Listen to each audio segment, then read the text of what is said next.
5장 1절에서 11절 말씀입니다. 사도행전 5장 1절에서 11절 말씀 찾으신 줄 알고 제가 여러분 앞에 봉독해 드리겠습니다. 아나니아라 하는 사람이 그 아내 삽비라로 더불어 소유를 팔아 그 값에서 얼마를 감춤해 그 아내도 알더라. 얼마를 가져다가 사도들의 발 앞에 두니 베드로가 가로되 아나니아야 어찌 사단이 네 마음에 가득하여 네가 성령을 속이고 땅값 얼마를 감추었느냐. 땅이 그대로 있을 때에는 네 땅이 아니며 판 후에도 네 임의로 할 수가 없더냐. 어찌하여 이 일을 네 마음에 두었느냐. 사람에게 거짓말한 것이 아니요 하나님께로다. 아나니아가 이 말을 듣고 엎드러져 혼이 떠나니 이 일을 듣는 사람이 다 크게 두려워하더라. 젊은 사람들이 일어나 시신을 싸서 메고 나가 장사하니라. 3시간쯤 지나 그 아내가 그 생긴 일을 알지 못하고 들어오니 베드로가 가로되 그 땅 판 값이 이것뿐이냐 내게 말하라 하니 가로되 예 이것뿐이로다. 베드로가 가로되 너희가 어찌 함께 꾀하여 주의 영을 시험하여 하려 하느냐. 보라 네 남편을 장사하고 오는 사람들이 발이 눈앞에 이르렀으니 또 너를 메어 내가리라 한데 곧 베드로의 발 앞에 엎드러져 혼이 떠나는지라. 젊은 사람들이 들어와 죽은 것을 보고 메어다가 그 남편 곁에 장사하니 온 교회와 이 일을 듣는 사람들이 다 크게 두려워하니라. 아멘. 이제 우리 사도행전 강의 21번째 시간 소제목은 은혜 뒤에 스며든 죄와 교회의 권징, 이것에 대해서 말씀을 나누고자 합니다. 오늘 우리는 그 유명한 아나니아와 삽비라 이야기를 여러분과 함께 나누고자 합니다. 이 사건은 구약에 있어서 여러분이 아신 분도 있겠지만 구약에 아간의 사건이 있습니다. 그 아간 사건이 이 신약에 재현되어진 사건입니다. 초대교회가 가장 은혜로운 시간을 보내고 있을 때에 이 아나니아와 삽비라의 범죄가 일어났던 것처럼 당시 이스라엘은 가나안 땅에 들어와서 여리고성을 완전히 함락시키고 놀라운 기적을 경험한 뒤에 완전히 고무되어진 흥분되어진 이스라엘 안에 아간의 범죄가 일어났습니다. 여러분들은 지난 시간까지 말씀을 들은 대로 성령께서 강력하게 초대교회에 임하고 나니까 은혜가 충만되어졌고 지난 시간에는 그 은혜의 힘으로 어떤 일이 일어났습니까? 모두가 자기 것을 여기지 않는 유무상통한 일이 일어났습니다. 그런데 곧 이어서 이 아나니아와 삽비라 이 부부의 거짓된 죄악이 초대교회 안에 들어오게 되어진 것을 여러분들이 오늘 알게 되었습니다. 마찬가지로 이 구약 성경에서도 바로 이 이스라엘 백성들이 여리고성, 그 난공불락의 여리고성, 그 누구도 침공할 수 없는 여리고성, 그 여리고성을 이스라엘 백성들이 손 하나 까딱하지 않고 함락시킨 사건을 우리는 성경을 통해서 배우게 됩니다. 여호수아서 7장에 보면 이제 하나님께서 이스라엘 백성들에게 이 여리고성을 하루에 한 바퀴씩만 돌아라. 6일 동안. 그리고 마지막 7일째에 7바퀴를 돌아라. 그리고 7 대제사장들이 양각 나팔을 불어라. 그럴 때 너희들은 함성을 질러라. 그러면 여리고성이 무너질 것이다. 이렇게 하나님 명령하셨죠. 그래서 이스라엘 백성들은 그 명령대로 하루에 한 바퀴씩 침묵하며 아무 소리도 내지 않고 여리고성을 돌았습니다. 그리고 6바퀴를 돌았고 6일째 돌았고 마지막 7일째에 7바퀴를 다 돌고 제사장들 7명의 제사장이 양각나팔을 불 때 함성을 저질렀습니다. 그때에 하나님이 약속하신 대로 그 난공불락의 여리고성이 갑자기 무너져 버렸습니다. 그리고 이스라엘은 그 여리고성 안에 들어가서 그 여리고성에 있는 거민들을 다 죽이고 그리고 하나님 명령하신 대로 그 전리품들을 취하였습니다. 그래서 하나님은 그 전리품을 취할 때에 하나도 남김없이 하나님께 바치라 명령하셨죠. 그런데 이 아간이 그 전리품 중에 일부를 자기 집에 감추어 두었고 일부만 하나님께 드렸습니다.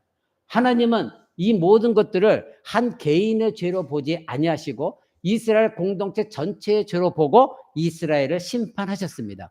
그 심판이 무엇이었냐면 여리고성의 그 엄청난 사건, 즉 엄청난 그 성을 무너뜨리고 난 뒤에 이스라엘 백성들은 아이성이라고 하는 자그마한 성, 얼마 되지 않는 성을 공격했습니다. 그런데 대패를 당했습니다.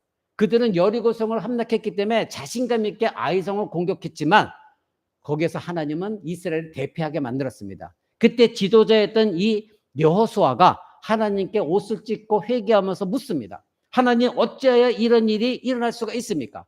하나님께서 함께 하셔서 여리고성까지 다 무너뜨렸는데 어찌하여 이 작은 성 아이성에 우리가 이같이 대패하고 수많은 사람들이 죽을 수밖에 없었습니까?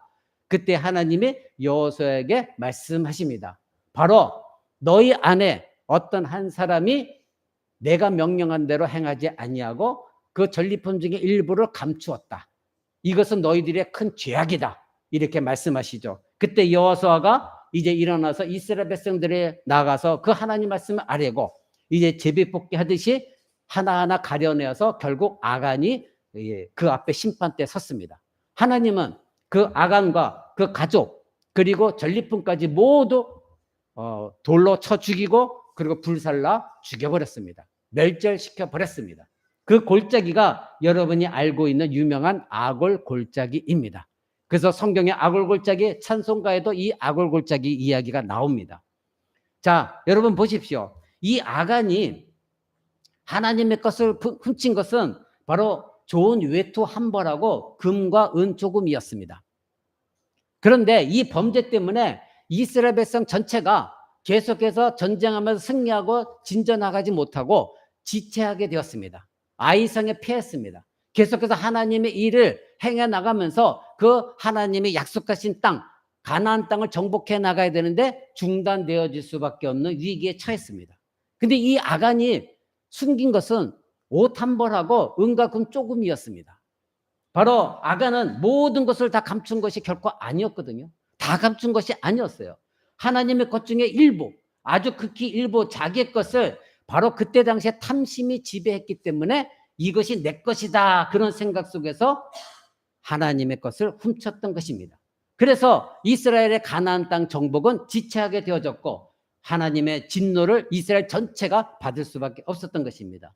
이 사건을 통해서 우리가 알게 되어지는 것은 한 개인의 문제가 아니라 공동체 전체적으로 하나님께 죄를 범한 것으로 하나님은 여기셨다는 겁니다. 그래서 전쟁에서 패배하게 만드셨다는 겁니다. 그러니 이 사건은 하나님의 얼마나 죄에 대한 심판의 철저하심과 또 하나님의 진노가 얼마나 크신지를 잘 보여주는 사건입니다.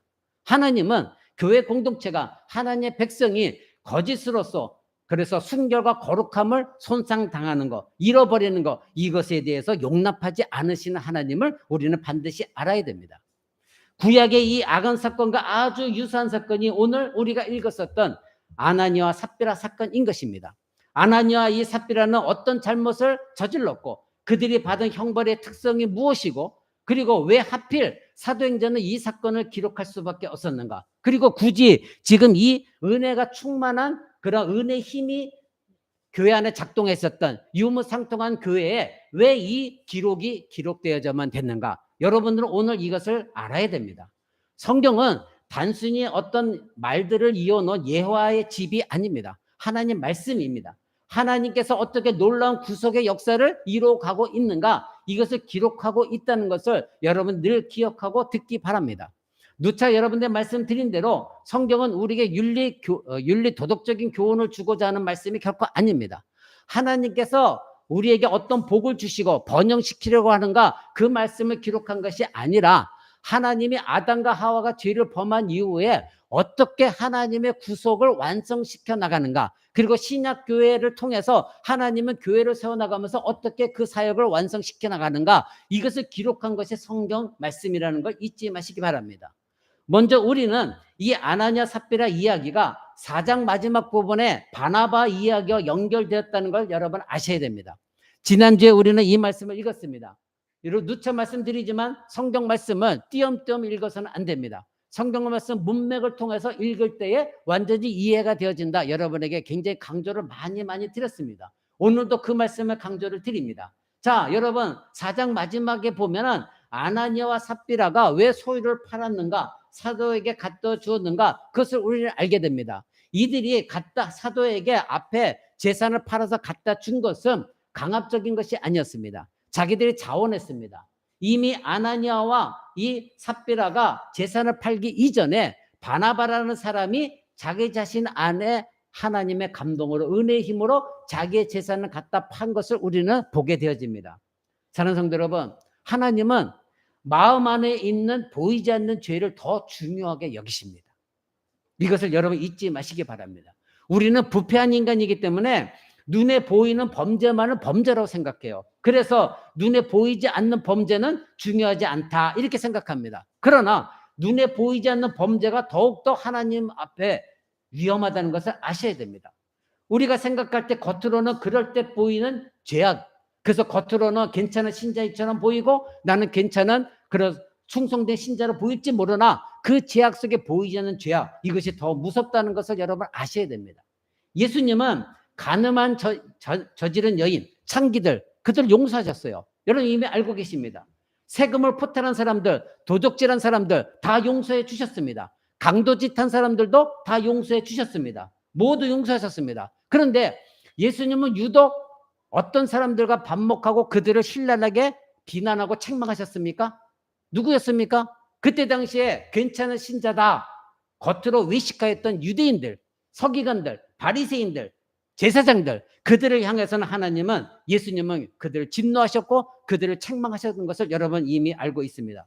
그들은 모두가 사람 앞에서 언제나 거룩한 척한 사람들이었습니다. 경건한 척한 사람들이었습니다. 나 같은 사람이 어디 있느냐 한 사람들이었습니다. 그리고 언제나 상석에 앉으려고 했었고 그럴 때 보이는 말과 행위를 했던 사람들, 그들이 유대인, 바리새인, 서기관, 제사장들이었습니다. 예수님은 그들을 결코 용납하지 않으셨습니다. 오히려 그들에게 이 화이 있을진저 저주받을 자들이여 이렇게까지 말씀하신 분이 예수님이셨습니다. 그러나 겉으로 드러난 죄, 간음한 죄, 도적질한 죄, 강도질한 죄, 이 사람들은 어떻게 했습니까? 다 용서해 주셨습니다. 우리는 눈에 보이는 윤리 도덕적으로 범죄를 판단할 때가 많이 있습니다. 그래서 도적질한 사람, 간음한 사람, 살인한 사람, 이것은 매우 흉악한 범죄이고 자기 마음속에 도사리고 있는 거짓된 마음, 특별히 명예 욕심, 그리고 물질에 대한 탐심, 남들보다 좀 더 나오고자 하는 거, 이것에 대해서는 중요하지 않게 생각하는 사람들이 대부분입니다. 교회 안에서도 마찬가지입니다. 오늘 저와 여러분은 이 아나니아 삽비라를 보면서 바로 이들의 죄가 무엇이었나? 여러분 한번 보시기 바랍니다. 이들이 죄가 무엇이었습니까? 헌금했어요. 재산 갖다 바쳤어요. 여기는 아무런 죄가 없어요. 그런데 왜 이들은 거짓말을 했고 결국 그 거짓말 때문에 이 죽임까지 당하게 되어졌느냐? 이것을 우리는 알아야 돼요. 왜 자기 돈까지 바쳤는데 왜 거짓말을 해야 됐고 그리고 왜 그것으로 죽임까지 당했느냐 이겁니다. 그것은 바로 겉으로 드러나지 않았던 그들 마음에 도사리고 있는 죄, 바로 명예욕과, 즉 인정받고 싶은 것과 그리고 여전히 탐심, 내 것을 내 것이라 생각한, 즉 하나님의 것이 아니라 내 것이라 생각한 탐심 때문이었습니다. 하나님께 자신의 것을 바치면서도 여전히 무엇이에요? 내 것이라는 이 인식, 즉 인색함, 탐심, 그것이 인정욕구와 더불어져서 바로 우상이 되어진 것입니다. 그들 안에 그것이 우상이었습니다. 하나님을 섬긴다 하면서도 하나님을 섬긴 것이 아니라 자기 안에 있는 인정욕구, 명예심과 여전히 물질 욕심, 그것이 그들에게는 신이 되어진 것입니다. 그런데 이것은 겉으로는 드러나지 않았습니다. 당시 아나니아 삽비라 그들은 바로 그 위에 지난주에 읽었던 바나바를 봤습니다. 여러분 그 4장 36절 37절 볼까요? 구브로에서 난 레위족인이 있었니 이름은 요셉이라 사도들이 일컬어 바나바라 번역하면 권위자라 하니 이것은 위로자도 되기도 합니다. 그가 밭이 있음에 팔아 값을 가지고 사도들의 발 앞에 두었다.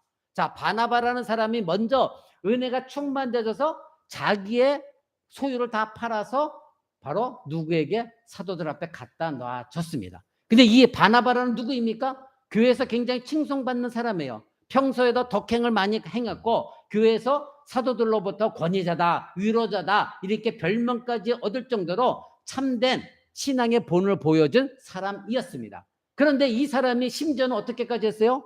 은혜를 받다 보니까 자기의 전 재산까지 다 팔아가지고 사도들 발 앞에 놔뒀어요. 유무상통했어요. 근데 이 아나니아 삽비라가 그것을 본 거예요. 저 사람은 평소에도 명망 있고 사람들 칭찬을 받는데 물질까지 다 갖다 바쳤네? 그들이 부러웠던 것입니다. 바로 이들은 아나니아 삽비라는 이 바나와 같은 명성은 얻고 싶은데, 그러나 그 명성이 그냥 얻어지는 것이 아니잖아요.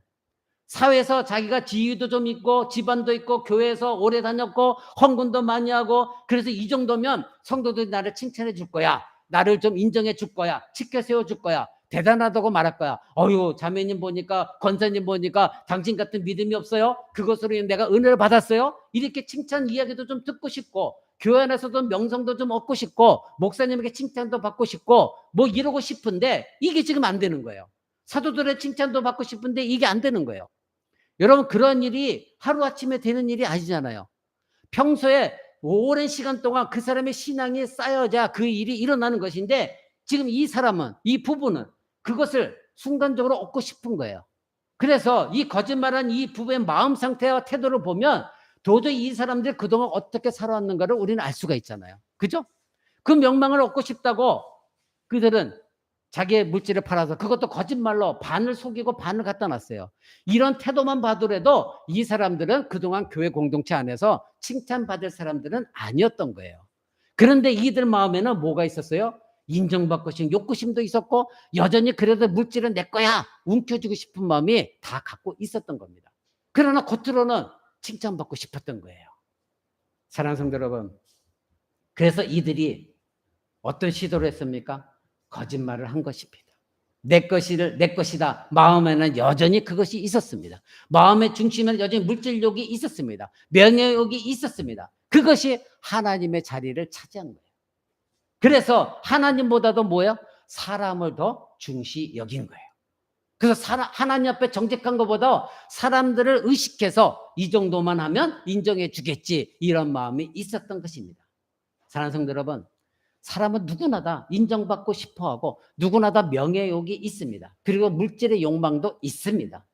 이는 겉으로 드러난 것이 아니기 때문에 범죄가 아닌 것처럼 보이지만, 그러나 살인이나 간음, 도적질처럼 겉으로 드러난 것보다 더 훨씬 위험하다는 것을 여러분 아셔야 됩니다. 살인, 도덕질, 간음, 이것은 겉으로 드러나는 죄들이므로 예수님은 이 모든 죄를 용서해 줬습니다. 그리고 그들에게 회개하도록 이끌어 주셨습니다. 눈에 보이지 않고 내 마음속에만 있는 이 명예욕, 탐심, 이것은 드러나지가 않아요. 그래서 보이지 않게 자기 안에서 자신도 모르게 꿈틀꿈틀거리고 있는 것이기 때문에 이건 더 위험한 것이에요. 사람들이 몰라요. 예를 들어서 은근슬쩍 사람들에게 인정받고 싶어하는 마음, 그러면 물질을 드리고 있지만 여전히 이거 너무 아까운데, 이거 하면 우리 가정에서 어떻게 할 수 있는데, 또 어떻게 할 수 있는데, 내가 열심히 노력했는데, 너무 힘들게 일했는데, 남편이 이렇게 벌어왔는데 이것까지 드려야 되나? 인색한 마음, 이것을 우리는 몰라요. 그런데 하나님은 그 마음을 알고 계시다 이겁니다. 그러니 이런 마음이 가득해 갖고 인색한 마음이 매일매일 자기 자신을 죽이는 거예요. 그래서 은혜를 받아도 드러나지 않은 이러한 죄악이 자신도 모르게 이 은혜를 계속해서 갉아먹고 있는 거예요. 이건 자기 안에 은혜를 죽이는 행위입니다. 사랑하는 성도 여러분, 우리는 오늘 본문에서 이런 말만이 아니라 또 다른 것을 발견해야 돼요. 아나니아 삽비라를 보면서 그래, 우리는 그러한 마음으로 인정욕구, 보이지 않는 욕심, 탐욕, 그렇지, 하나님 앞에 정직해야지, 이거 분명히 중요합니다. 그런데 오늘은 또 하나 여러분들이 분명히 알아야 될 사건이, 바로 이것을 명예욕이나 탐심에 대한 경고로만 해석해서는 결코 안 됩니다. 우리는 이 사도행전의 큰 흐름을 여러분이 분명히 알으셔야 돼요. 즉, 사도행전을 통해서 하나님의 구속의 역사가 어떻게 점점점 확장되어져 가고 이루어져 가고 있느냐, 이것을 여러분들이 오늘 발견하셔야 됩니다. 아나니아와 이 삽비라 이야기를 개인적인 명예욕, 욕심, 이것으로 교훈으로 얻는 것으로 끝나는 것이 아니라 하나님께서 구속 역사를 이루는 데 있어서, 즉 거룩하고 순결한 교회를 세워나가는 데 있어서 이 사건이 무엇을 말해주고 있느냐, 이것을 더 깊이 깨달으셔야 되는 것입니다. 먼저 우리는 오늘 본문의 이야기는 왜 굳이 이 성경에 기록하셨을까, 이것을 먼저 생각해 보시기 바랍니다. 그리고 왜 하필 이 이야기가 은혜의 힘으로 충만한, 그래서 유무상통했었던 초대교회 소개한 뒤에 바로 기록되어져야만 했느냐, 이것을 여러분들이 깊이 깨달으셔야 됩니다. 첫 번째, 왜 이야기가 성경책에 기록되어져야만 했느냐. 아나니아와 이 삽비라 이야기는 초대교회 이야기 중에 수많은 일화 중에 하나가 결코 아닙니다. 성경은 여러분이 알다시피 하나님의 말씀이고, 하나님은 성경을 통해서 하나님이 우리에게 하시고자 하는 말씀들을 매우 주도 면밀하게 기록하고 계십니다. 성경은 인간의 이야기를 아무렇게나 기록한 책이 아니라 하나님의 성령의 역사로, 그리고 성령의 인도하심을 받은 사람들에 의해서 기록한 것이 하나님의 말씀 성경입니다. 그러니까 이 아나니아 삽비라 이야기는 절대 단순한 예화로 취급해서는 결코 안 됩니다. 오늘날 조국 교회는 예화를 너무나 좋아합니다. 그러다 보니까 설교가 전부 만단 수준으로 되어 있어요. 오늘 이런 이야기도 어떤 교회에서는 보십시오, 아나니아 삽비라처럼 거짓말 없이 헌금 잘 드리십시오, 이런 예화 속으로 받아들여서는 결코 안 됩니다. 오늘 조국 교회는 예화로 설교가 무너졌어요. 그것이 아니라 이 오늘 본문의 아나니아 삽비라 이야기는 중요한 의미를 갖고 있다는 것, 즉 하나님의 교회를 어떻게 세워나가고 어떻게 구성 역사를 이루어 나가시는가, 이것을 여러분 이 이야기를 통해서 배워야 됩니다. 두 번째로, 왜 아나니아 삽비라 이야기가 여기에 기록되어 있느냐, 왜 하필은 이 구조 속에 기록되어져 있느냐, 이것을 여러분 아셔야 돼요. 사도행전은 매우 일관되게 새 언약의 교회, 즉 신약의 교회에 성령께서 임하셔서 교회를 세워나가시는 것, 이것을 보여주고 있습니다. 여러분들 알다시피 오순절에 성령이 임하셨죠? 교회는 이 성령님의 임재의 결과물로 여러분들이 지난주에 들은 바대로 많은 사람들이 회개했고, 수많은 사람들이 교회에 들어왔고, 그리고 은혜가 충만되어져서 유무상통하는 만나의 원리가 드러났습니다. 그래서 모든 사람들이 이제는 자기의 것을 자기 것으로 여기지 않냐고, 모든 것이 하나님의 것이다, 하나님이 주신 것이다, 그런 생각 속에서 내 것이라 여기지 않는 진정한 공동체가 되어졌습니다. 그래서 모두가 하나님께서 주시는 안식을 누리고 있었던, 평안을 누리고 있었던 것, 그것이 초대교회의 모습이었습니다. 즉 아나니아와 이 삽비라 이야기가 단지 재산 처분의 문제로 생각해서는 결코 안 됩니다. 그리고 이 재산 처분의 문제가 이제는 바나바가 어떻게 재산을 처분했는가, 이것과 연결되어졌다는 것도 여러분 아셔야 됩니다. 여러분 그 36절을 보십시오. 이 바나바라는 사람이 37절에 그가 밭이 있음에 팔아 값을 가지고 사도들 앞에 놓았다. 자 보십시오. 이것이 아나니아 삽비라 사건과 어떻게 연결되어져 있는가. 이것은 개인의 헌신의 문제가 아닙니다. 아나니아 삽비라는 바나바라는 사람이 은혜가 충만되어져서 자기 재산을 갖다 바친 것을 봤습니다. 그것을 목격한 뒤에 아나니아 삽비라가 자기 재산과 모든 것을 팔았습니다. 자 여기에 이 이야기는 결코 개인적인 헌신의 문제가 아니라 바로 은혜가 충만해갖고 은혜의 힘으로 초대교회가 세워져가는 중대한 과정 속에서 아나니아 삽비라 사건이 일어났다는 것, 즉 걸림돌을 만났다는 것, 이것을 여기서 발견해야 돼요. 교회가 지금 놀라운 성령의 충만한 역사 가운데 세워져 나가고 있거든요. 그런데 죄가 이 은혜 속에서 조용히 몰래 스며들어와서 아나니아 삽비라를 통해서 놀라운 회방거리가 되고 있다는 거 여러분 발견하셔야 됩니다. 그것은 무엇입니까? 성령을 속였다는 것입니다. 아나니아는 밭을 팔았습니다. 그런데 그 값에 얼마를 감췄습니다. 지금 4절에 베드로가 말한 것처럼 땅을 팔기 전에도 그들의 것이었고 팔고 난 뒤에도 자기의 것이었습니다. 그런데 이들은 그 일부, 즉 일부만 바치더라도 그것은 자기의 선택이었습니다. 문제는 무엇이었습니까? 하나님 내가 다 바칩니다 하면서 다 바치지 않은 것입니다. 거짓말한 것입니다.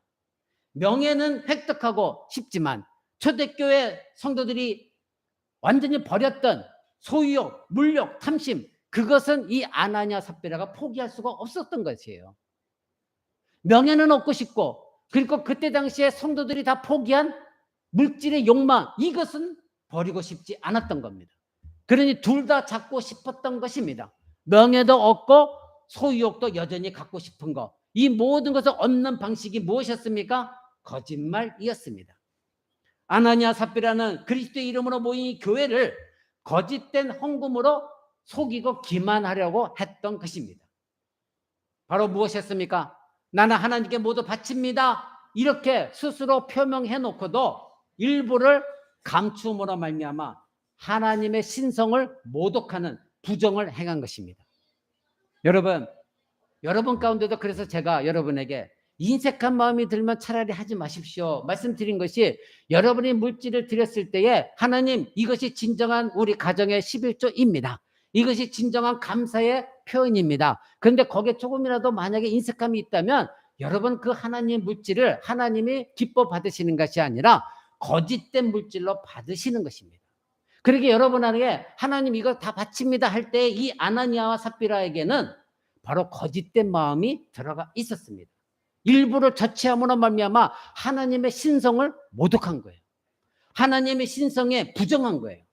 그래서 하나님의 거룩하신 심판에 대해서는 조금도 고려하지 않았어요. 나에게 어떤 심판이 있을 것이다 이거 생각하지 않았고 하나님을 두려워하지 않았다 이것입니다. 단지 사람들 앞에서 인정받고 싶은 명예욕과 탐심, 그것이 그 부부를 사단의 종로로 타게 만들었어요. 그래서 교회가 세워져 나가는 데 있어서 회방거리가 되어졌고 걸림돌이 되어진 것입니다. 여러분 이 점에 대해 베드로는 아나니아에게 이렇게 말합니다. 여러분 그 5장 3절 보십시오.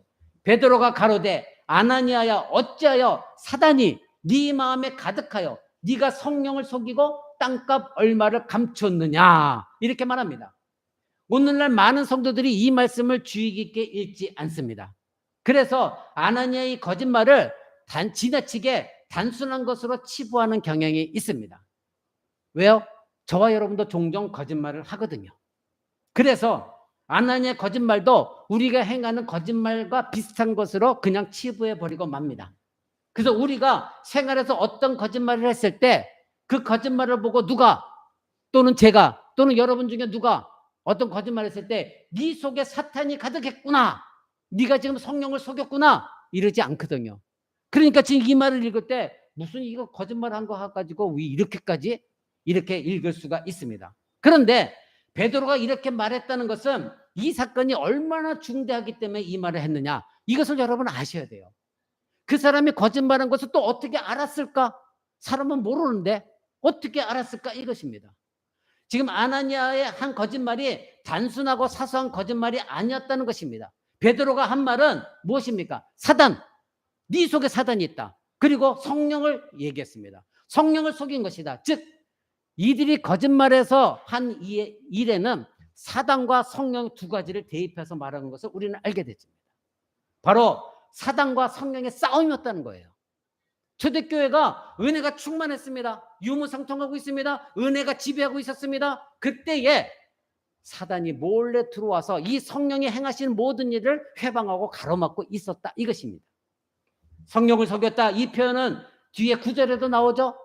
이 삽비라가 자기 남편이 죽어서 사람들이 들고 나간 뒤에 그 아무 생각도 없이 남편이 죽은 줄도 모르고 옵니다. 그때 베드로가 다시 묻습니다. 이것이 정말 다냐? 이게 답니다. 그랬더니 베드로가 말합니다. 5장 9절에 너희가 어찌 함께 꾀하여 즉 함께 공모하여서 주의 영을 즉 성령을 시험하느냐 성령을 속이느냐.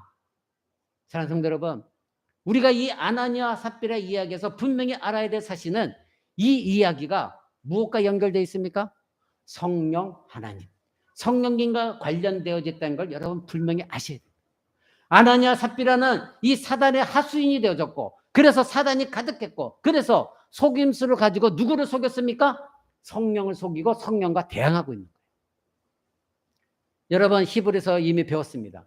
그때 히브리서 말하는 거 무엇입니까? 성령을 회방하는 죄는 절대 용서가 없습니다. 절대 용서가 없습니다.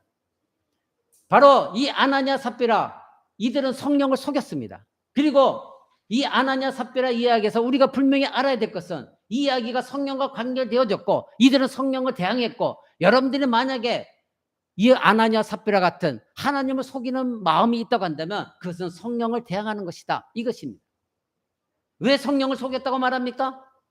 여러분이 충실하게 사도행전을 읽었고 제 설교를 잘 들었고 그리고 기억하고 있다고 한다면 베드로가 말한 이 성령을 속였다 이 말의 의미를 여러분 잘 알고 계십니다. 베드로가 말한 이 성령에 속였다 왜 굳이 성령입니까? 하나님을 속였다 할 수도 있고 예수 그리스도 성령 속였다 이렇게 말할 수도 있는데 왜 성령을 속였다 말했을까요? 그 이유는 지금 이 사도행전이 말해주고 있는 것은 하나님의 구속의 역사가 성령의 강림을 통하여 이루어졌고 교회가 세워졌고 그 과정이 지금 계속해서 세워져 나가고 있는 것을 말하고 있기 때문이에요.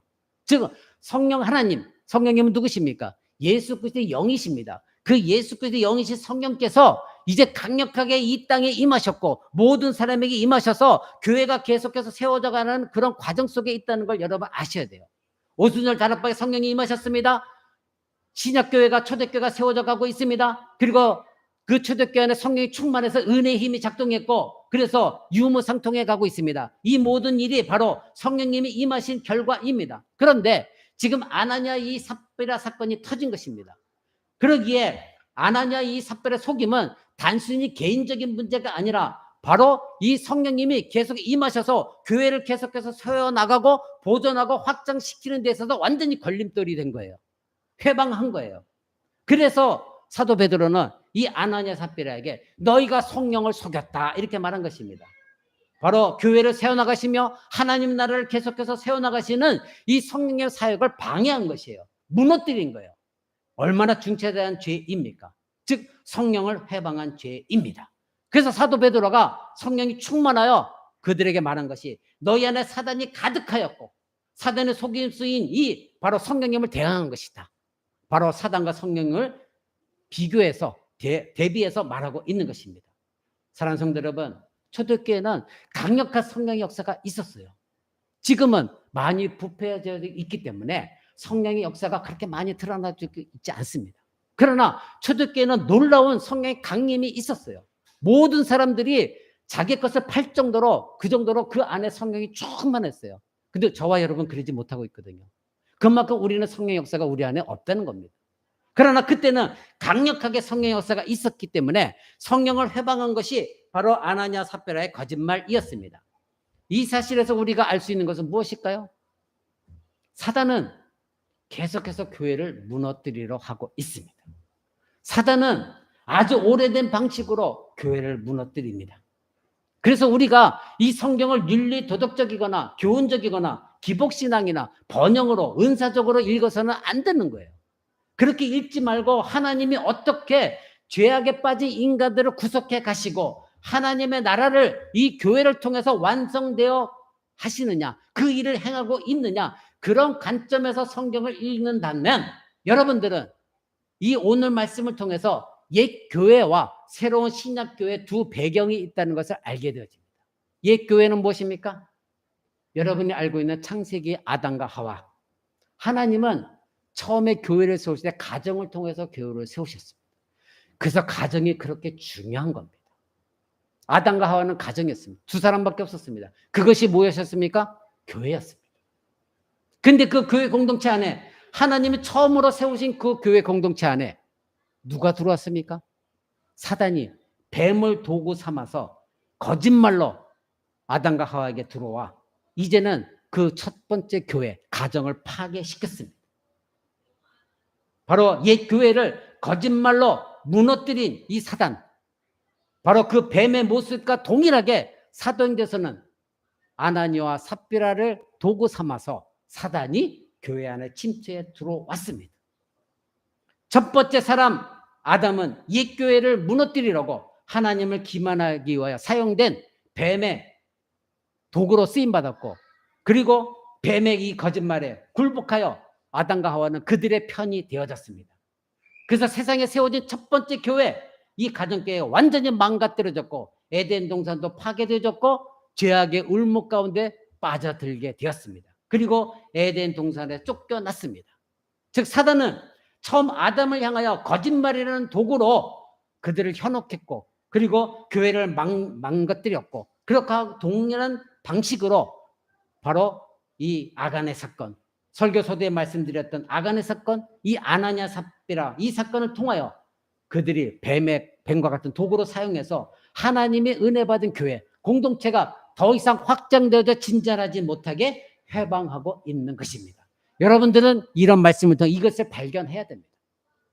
성경을 우리는 읽을 때 이런 방식으로 읽어야지 예수 믿으면 법 받는다, 은사 받는다, 방언한다, 번영한다 이것이 아닙니다.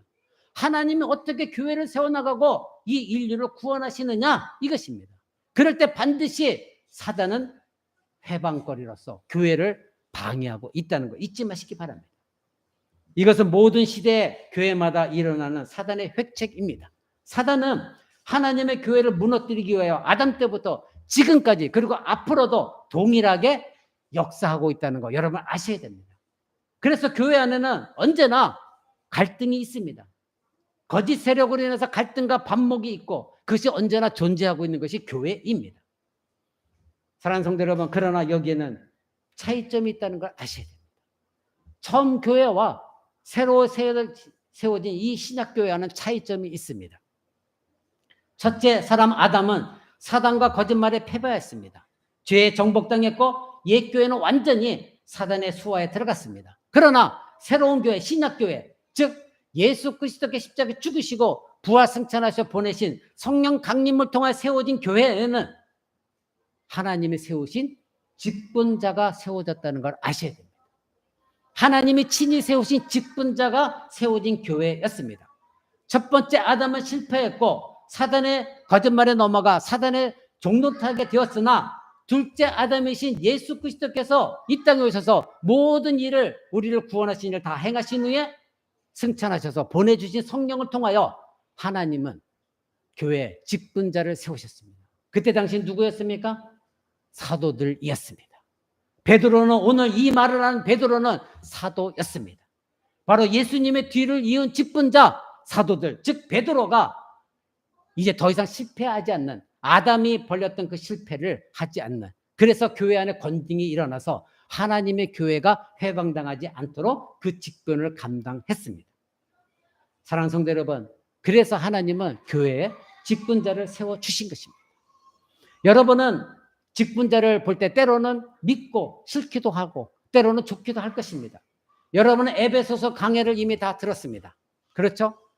에베소서 사도 바울 선생이 말하는 것이 무엇입니까? 교회에다가 누구를 세웠다고요? 사도와 교사와 선지자, 목사를 세우셨다. 그 이유가 뭐다? 기억나십니까? 성도들을 온전하게 하고 그리스도의 교회 몸을 세우려 하십니다. 분명히 못 받고 있습니다. 그것이 직분자들입니다. 교회 안에 왜 오늘날은 사도와 선지자는 사라졌습니다. 교회 안에 왜 목사를 두셨습니까? 그 직분자들 통하여 성도들을 올바로 가르쳐서 그들을 온전하게 세워나가고 교회가 계속해서 온전하게 하나님의 교회로 세워져 나가게 하시고자 직분자를 세웠다. 그렇게 성경 분명 말하고 있습니다. 그러니 그 교회 안에 올바른 직분자가 올바른 말씀을 선포하고 있다면 더 이상 그 교회는 사단과 거짓말이 그 교회를 해방하지 않는 교회가 될 것입니다. 사랑하는 성도 여러분, 지금 이 초대교회는 외부의 세력인 이 사내들인의 공예 권세가들의 핍박을 받고 있었습니다. 그렇죠? 협박을 받았습니다. 예수 그리스도의 이름을 절대 말하지 말아라. 복음을 전하지 말아라. 그렇게 핍박을 받았습니다. 외부로부터. 그런데 이제는 그것이 먹혀들지 않으니까 아무리 핍박을 해도 교회가 계속해서 기도하니까 교회 내부에 속한 사람들을 부패하게 하여서 교회를 넘어뜨리게 한 사건이 아나니아 삽비라입니다. 그래서 제가 여러분들에게 여러 번 3, 4 모여서 다른 사람들을 뒷담화 치지 마시고 교회 공격하지 마십시오 말한 이유가 이겁니다. 교회 내부 안에서 이런 일들이 아주 자연스럽게 스며들어서 교회를 부패하게 만들고 넘어뜨리게 만들고 갈등을 조장합니다. 사랑하는 성도 여러분, 그러나 이런 가운데에서도 성령 하나님은 어떻게 하나님의 교회를 보호하시고 인도하시고 보존하시는가, 이것을 우리는 보게 되어집니다. 이런 일이 있을 때 하나님은 교회 대표자라고 할 수 있는 베드로, 이 베드로 사도를 통하여 아나니아 삽비라를 대항하게 하셨고 그리고 거룩한 심판을 하셨습니다. 그래서 어떤 이유라도 교회가 교회로서의 모습을 세워나가고 정당한 하나님의 사명을 감당할 수 있도록, 그리고 망각하지 아니하도록 그 교회가 경고하셨고 그 교회가 거룩하고 순결함을 잃지 아니하도록 하나님이 심판하실 것입니다. 누굴 통하여? 직분자를 통하여. 그러면 이 교회가 계속해서 사단의 거짓에 속아 넘어가지 아니하고 계속해서 지속적으로 성장해서 세워나갈 수 있는 도구가 무엇입니까? 권징입니다. 권징입니다. 징계입니다. 교회 안에 행해지는 권징이 바로 이 아나니아 삽비라의 죽음을 정확하게 보여주고 있습니다. 그래서 여러분이 성경을 윤리 도덕적으로만 읽으면 이 아나니아 삽비라가 재산까지 모두 바쳤는데 거짓말 한 번 했다고 죽여버릴 수가 있느냐? 그 하나님은 몰지각한 하나님 아니냐? 비인격적인 하나님 아니냐? 난폭한 하나님 아니냐? 욕심꾸러기 하나님 아니냐? 이렇게 불신자처럼 말할 수밖에 없습니다. 그러나 성경이 말하고 있는 것은 하나님은 그런 하나님이 결코 아닙니다. 선하신 하나님입니다. 지금 교회는 첫사람 아담이 행했던, 만났던 그것과 같은 교회를 무너뜨리기는 하는 사단의 공격에 직면하고 있습니다. 바로 이 공격에 대항하여서 그리스도의 뒤를 이은 직분자인 바로 베드로가 맞서고 있다는 것을 여러분 발견하셔야 됩니다. 그런데 이때 이 초대교회가 무엇으로 죄를 이기고 있습니까? 바로 권징입니다.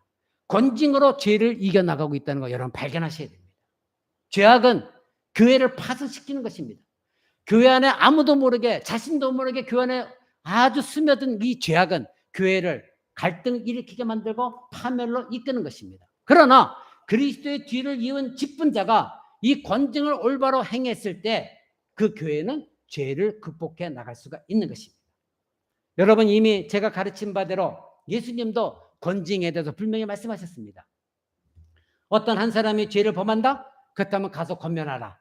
근데 말을 듣지 않는다? 그럼 두 사람이 증인을 되어져서 그 사람에게 다시 가라. 다시 권면하라. 책망하라. 그래도 회개하지 않는다? 그렇다면 교회 공회 앞에 세워라. 그래서 모든 사람 앞에서 다시 그 사람들에게 올바로 권면하라. 그래도 그 사람의 말을 듣지 않는다? 회개하지 않는다? 그렇다면 어떻게 하라? 교회 안에서 쫓아내라. 예수님이 그렇게 말씀하셨습니다. 이것이 권징입니다. 여러분, 몇 주 전에 여러분에게 교회의 표징에 대해서 설교한 거 여러분 기억하십니까? 그때 교회 표징이 무엇이라고 여러분 들었습니까? 말씀과 성례. 올바른 말씀과 올바른 성례가 집행되어지는 것이 참된 교회요. 또 하나 더 타해서 뭐라고 말씀드렸습니까? 권징이 있는 교회가 참된 교회다. 분명히 말씀드렸습니다.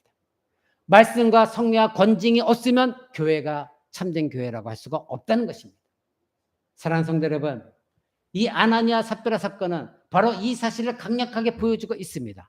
하나님이 기분 나빠서 그들을 죽이신 것이 아니라 바로 하나님의 교회가 사단의 이 속임에 대항하여 건전하고 바른 권징의 능력을 가졌을 때에 그 교회는 결코 사단에 넘어가지 않는다는 것, 이것을 보여주는 것이고 앞으로도 모든 세대에 교회의 본이 되어지는 것입니다. 우리 코람교회 본도 되어져야 되는 것입니다. 이 사건을 통해서 참된 신자는 교회의 순결함이 얼마나 중요한지를 여러분이 아셔야 됩니다. 나 한 사람이 죄악, 내 마음속에 다른 사람을 알지 못하고 하나님과 나만이 알고 있는, 때로는 나도 모르게 이미 습관화되어져서 나도 모르게 스며들어오는 이 죄악들, 거짓말, 욕심, 탐심, 명예욕, 인정욕구, 세상의 쾌락을 추구하고 싶은 거, 나도 모르게 스며들어오는 거, 이것이 나의 은혜를 그것만 갉아먹는 것이 아니라 교회 공동체가 전체가 사단의 속임에 빠지게 만드는 빌미가 되어진다는 것, 여러분 이것을 분명히 기억하셔야 됩니다.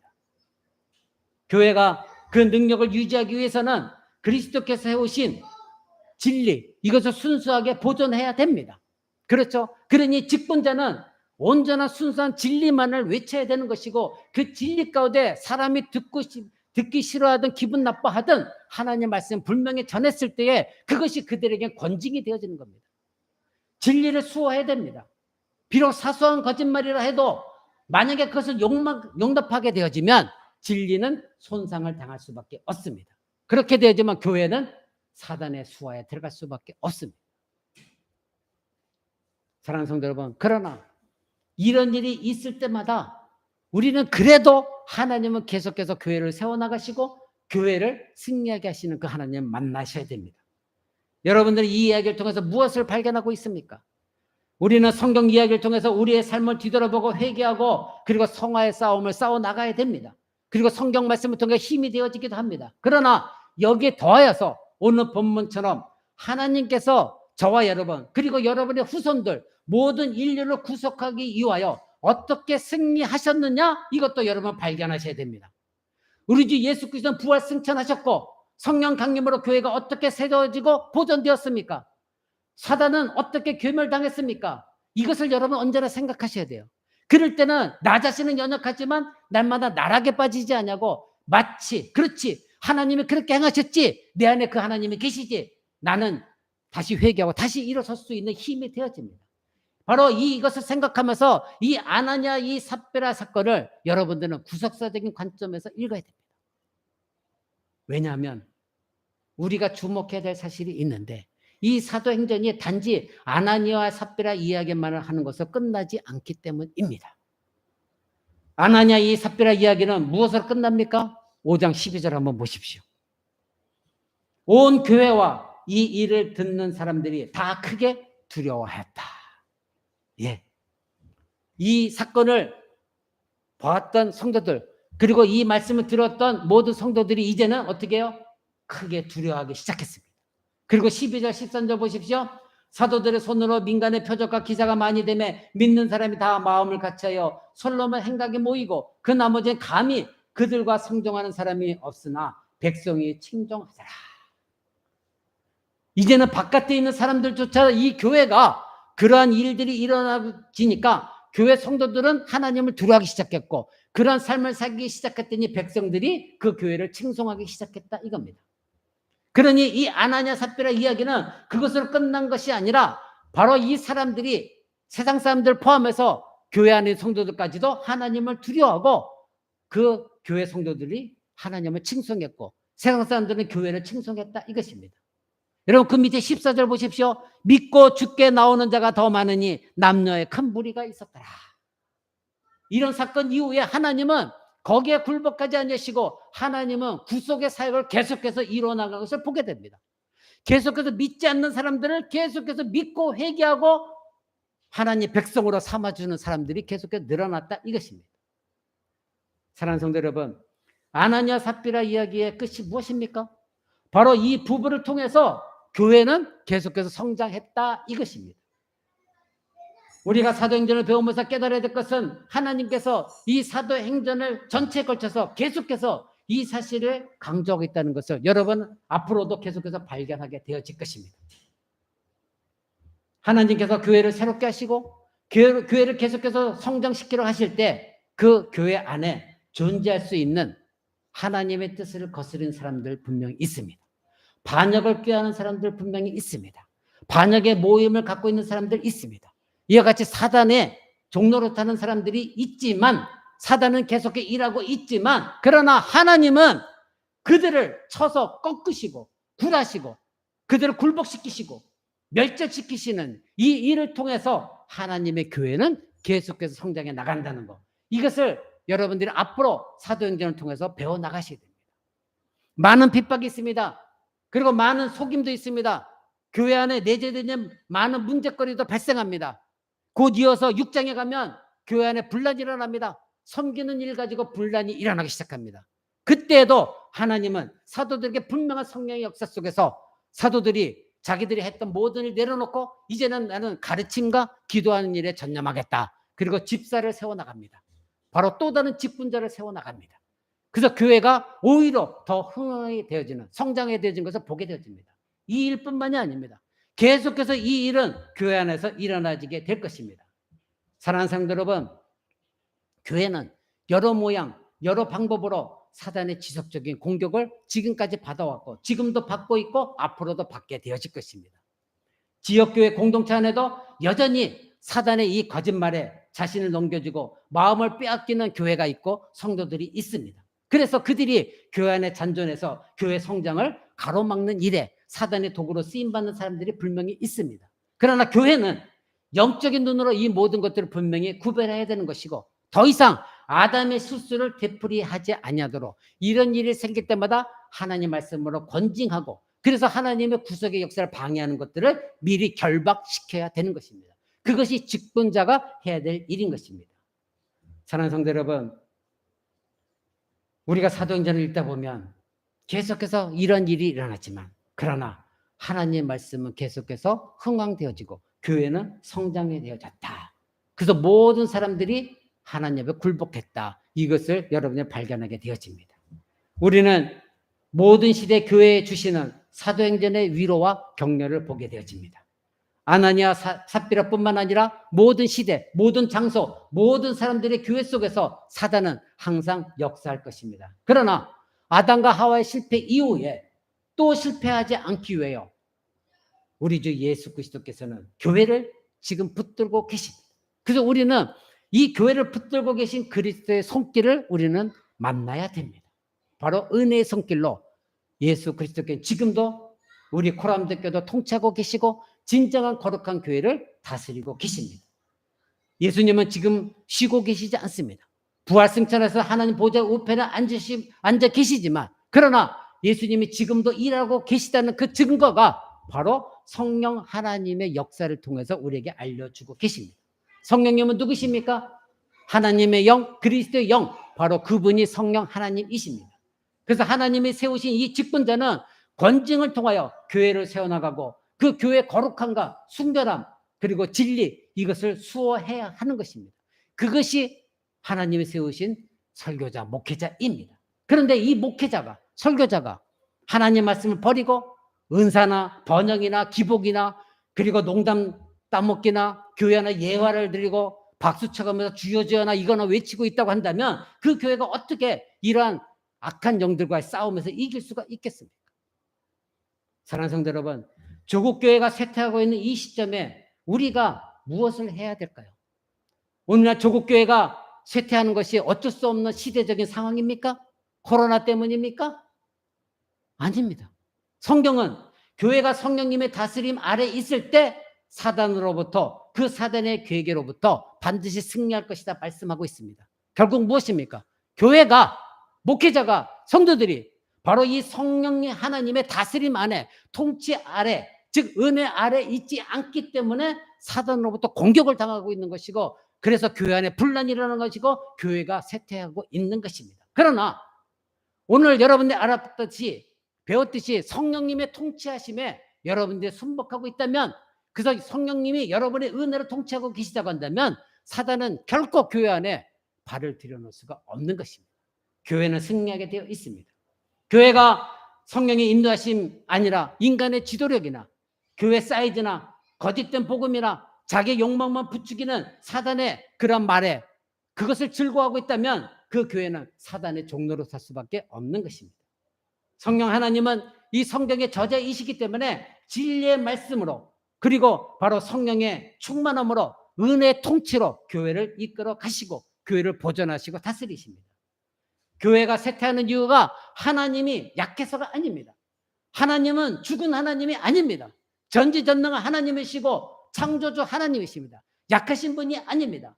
어느 시대 어느 지역에건 교회는 나약하면 하나님께 있는 것이 아니라 저와 여러분들이 말씀에 온전히 순복하지 않았기 때문에 성령의 역사가 없는 것이고 은혜가 고갈되어졌기 때문인 것입니다. 오늘날 이보다 더 중요한 죄, 아나니아 삽비라보다 더 중요한 죄를 짓고도 아무 일 없이 지내는 사람들이 많이 있습니다. 그렇죠? 저와 여러분도 저는 모르지만 여러분도 저의 죄를 모르지만 우리는 언제나 하나님 앞에 죄를 짓고 살아가고 있습니다. 그런데 왜 하나님은 당장 아나니아 삽비라처럼 징벌하지 아니하시고 그대로 내버려 두시는가? 그래서 이 땅에는 그렇기 때문에 더 많은 죄악에 번창하고 있지 않는가? 하나님께 책임을 돌리는 사람도 있을 것입니다. 그러나 사랑하는 성도 여러분, 하나님이 저와 여러분에게 지금 속히 그리고 지금 잘못된 교회에 속히 징벌을 행하지 아니하시는 이유는 우리의 죄가 작아서가 아니라 하나님께서 오래 참으시기 때문입니다.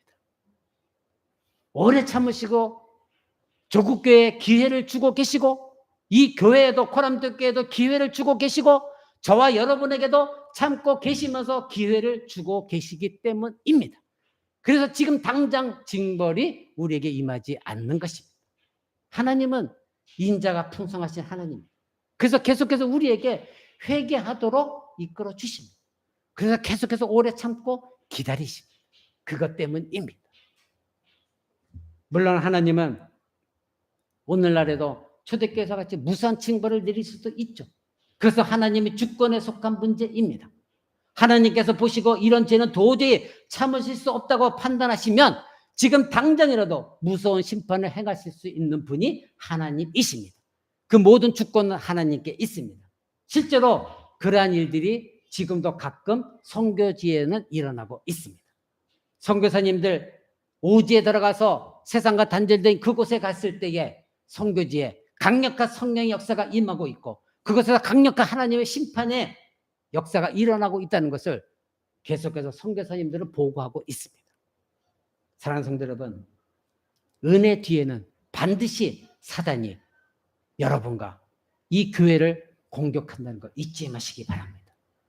오늘 제목이 무엇입니까? 은혜 뒤에 스며든 죄와 교회의 징계입니다.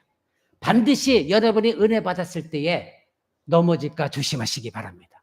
교만하지 마시고 은혜를 받았으면 항상 조심하시고 항상 하나님을 의식하고 하나님과 교제하시기 바랍니다. 아무도 모르게 스며드는 거짓으로 마음 깊이 여러분 안에 스며들어서 여러분이 받은 그 은혜를 해방합니다. 그 은혜를 갉아먹습니다. 우리는 이것을 조심해야 됩니다. 교회가 은혜의 방편이 이 말씀과 성례를 등하냐고 권징을 행하지 않는다면 교회 안에 사단은, 그리고 여러분 안에 사단은 더욱더 날개를 치고 더욱더 기승을 부리게 되어질 것입니다. 앞으로 어떤 날 1000년이 지나든 100년이 지나든 2000년이 지나든 예수님이 오실 것입니다. 어떤 날 오시더라도 그때까지 교회가 계속해서 세속화가 되어진다 할지라도 성령 하나님은 여전히 하나님의 구속의 계획을 실행하실 것입니다. 여전히 참된 교회 안에서 하나님은 역사하실 것이고 그 성령님으로 인하여 여전히 참된 그리스도의 몸을 이루고 있는 영적인 교회, 온 우주적인 교회는 보존될 것입니다. 지역교회는, 부패한 교회는 문을 닫고 사라질 수도 있지만 그러나 하나님의 진정한 참된 교회인 그리스도의 몸을 이루고 있는 영적인 교회, 성령으로 연합되어진 그 교회는 끝까지 보존되어질 것이고 새로운 성도들이 확장되어지고 접붙여지게 될 것입니다. 하나님 말씀에 바로 서 있는 교회는 항상 그래서 이 땅 위에 언제나 존재하게 되어질 것입니다. 저와 여러분처럼 언제나 말씀 안에 성령님을 사모하고 내 안에 계신 그 성령님께 굴복하고 그 내 안에 있는 나도 모르게 조용히 스며들어와서 나를 죄악 가운데 이끄는 그것에 예민하게 반응한 여러분 되시기 바랍니다. 그런 성도들은 말씀 안에도 예민하게 반응할 것이고 여러분 안에 계신 성령님의 음성에도 예민하게 반응할 것입니다. 그런 사람들은 언제나 승리할 것이고 그런 성도들이 모인 교회는 결코 하나님께 책망받는 교회가 되지 않을 것이고 그러한 가정은 하나님께서 언제나 기뻐하시고 언제나 은혜로 충만하게 하나님의 복을 주시는 가정이 되어질 것입니다. 바로 오늘 제목인 은혜 뒤에 스며든 죄와 교회의 관지. 오늘 이 말씀 여러분 잘 기억하셔서 언제나 성령님께 순복하고 은혜가 충만되어지고 내 안에 그 어떤 죄악도 스며드는 것을 용납하지 않는 저와 여러분 되시기를 주 예수 그리스도의 이름으로 축원을 드립니다.